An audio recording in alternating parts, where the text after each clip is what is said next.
今年7月，丹那市风台，这是中南部的灾情是真严重。嘉义的义德乡大会顶日啊，通过要发纾困金，今仔日已经正式开始发，一个人会当领5000。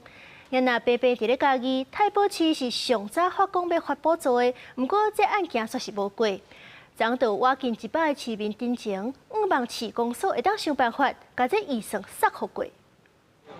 国庆连假头一天，义德乡民早起到活动中心排队免领现金。即个今年7月初6到3月涉及义德乡户口也未刷出去的部分年龄，每人都会使领5000，大约有15000人会使领。这样时阵，国头一个普发现金的乡镇，比全民普发现金要较早。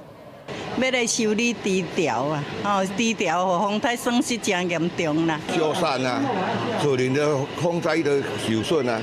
7月上旬，丹那市风台中创嘉义义德乡受创严重，最后一礼拜全乡也有1/3的村庄来停电。厝顶吹派去的未少，公所伫在后第10天研究纾困金自治条例，评估乡库这2年也剩1亿6000万，提案了后由代表会通过发放，7月10日会使去定点领。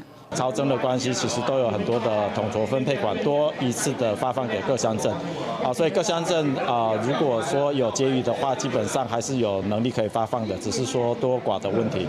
公所讲，中央超收的税金有加统筹分配款发予地方，加上乡库有存钱，免少钱就会使发这个纾困金。即上早话讲要发灾后进行金乡镇的是太保市。其实因为预算审讨无过立客条例，车到有将近上百个太保市民定情，呼吁市公所甲代表会想办法解决。